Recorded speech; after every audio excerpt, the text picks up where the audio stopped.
to a few biblical trivia questions to start the homily. What is the most repeated phrase in the Bible? Anybody know? It's 3 words. Be not afraid. And secondly, how many times is that phrase, be not afraid, found in the Bible? 365 times. Easy number to remember, according to many scholars. So that means 1, be not afraid for each day of the year. However, this is a leap year. So does that mean that there's 1 day in 2020 that we should be fearful of? And if so, has that day passed already, or is it yet to come? With everything going on, I certainly hope we've passed that be afraid day already. Things in life is challenging this year enough so far. Third question. What is the most repeated miracle story in the gospel? Anyone know? The one we just heard. The multiplication of the loaves and the fishes. It's in all 4 gospels, and in fact that there's 6 accounts of this particular gospel miracle. So maybe it was a leap year in the year, say, 32 AD, when the disciples noticed that the crowds were hungry and they needed, perhaps, maybe they were afraid to be of whatever the outcome might be. But Jesus said to them, way back then, and he says to us today, there's no need to go away. There's no need to be afraid. There's no need for squabbling, but do something yourselves. Do something yourselves. So that's the order, that's the direction, that's the message that Jesus gives. The multiplication of the loaves and the fishes is a spectacular miracle, but it starts very small and among seemingly insignificant people, which is where God usually starts a good work, so that people can claim that success was based on their skills and their merits. But the gospel shows that people, all of us, do have a part, a role to play. Just as Mary had the most significant part to play in salvation history. 5 loaves and 2 fish are all that they have. They may have practically nothing to offer besides that, but at least they heed what Jesus says and they offer up what they do have. So they could have looked after their own needs first and saved those few loaves and fishes for themselves. Couldn't blame them. That would be a practical thing, a prudent thing perhaps for them to do. But the crowd was hungry, and the disciples put what little they had completely into the hands of Jesus. So there are times that we just have to throw a whole lot, our whole being in with the Lord and take a chance on Him and with Him, and to join in these sometimes reckless projects that seem so impossible. Didn't we hear that last week when we were here about selling all that we have to buy the whole field for the buried treasure or the pearl of great price? And we hear it again in a different way today. It's a partnership that God wants with us. We provide the best we can to do God's work. And instead of standing far off to see how we're doing, God rolls up the sleeves and gets to work with us.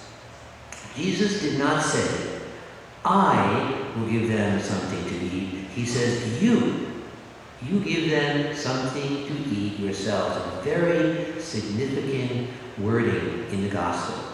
So we have to trust that partnership. Otherwise, we'll never be able to set about addressing the huge issues that we face in our world. like hunger, like racism, like war, like injustice, like social inequalities, like violence, and so many other issues that we face together. We do what we can, even though sometimes it might feel puny and small and little. Sometimes it might appear insignificant by the world's standards of measurements.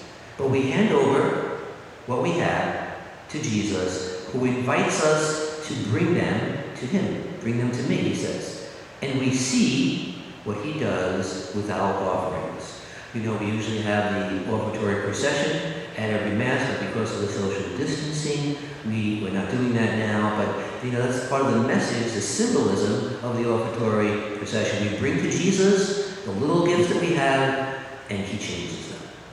Think back to the days when we first understood the seriousness of the COVID-19 pandemic. The crisis quickly initiated wide-ranging readjustments that are still in place today. We had to do something, and basically, you know, we were told, you know, do something for others, exactly what Jesus is telling us today in different ways.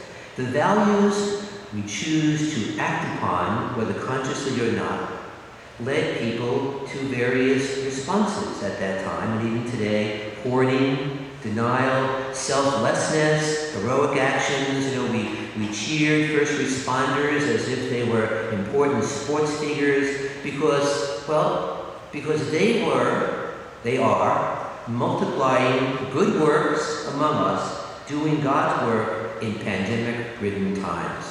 So this gospel passage is still, in effect, is still being multiplied and repeated today in many ways, and sometimes it's not. So the question is, where do you fit in that message from Jesus? You give them something yourself. Where do I fit in? You know, it's very interesting that the versions of this gospel story that occur 6 times, in not one single account does the account say that Jesus multiplied the bread. It doesn't say that. That's not the language. Even though we call this the miracle of the multiplication of the loaves and the fishes. Instead, the narratives, the 6 narratives, uses the language that we repeat in every Eucharistic celebration, in every Mass. He took bread, he gave thanks, he broke it, and he gave it to his disciples. So the Gospel goes on to say that the disciples shared it with the crowd, and then all ate and were satisfied. So it's a reminder that this is a partnership, this is a project, that we are in it together. We receive a little piece of the Eucharistic bread of Jesus in the Eucharist, a little piece so that we can be nourished to bring his presence to the world. So why would this be the most often told story in the New Testament?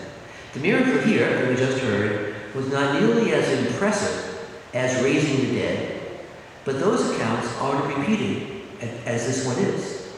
And well, perhaps it's because this incident, this story, this miracle puts concrete details on the greatest promises that Jesus made. Whether it was ask for whatever you want in my name and it will be given, or whoever believes in me will do the works that I do and greater even than these. So this is the story of what happens when disciples do as Jesus did, and we keep multiplying that action and that invitation. At first, we heard the disciples expected Jesus to send the crowd off so they could fend for themselves. But that would have negated everything that he had been doing. In the moment of crisis, Jesus allowed himself to be called forth by the needs of others. COVID-19 still offers us, in so many different ways, many opportunities to see you, give them, you do something yourselves.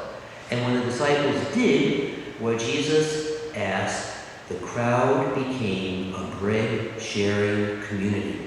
The crowd became a life-sharing community. The group became bread for others whose hungers were satisfied. So Jesus is telling us we've got it within us. Having only a little is no excuse, because little is always much in the hands of Jesus.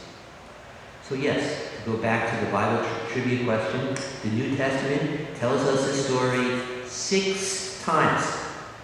And you know, disciples in every age are called to bring it to a perfect 7th time, again and again. A better 7th time, leading an ordinarily selfish and disoriented world to share until all are satisfied.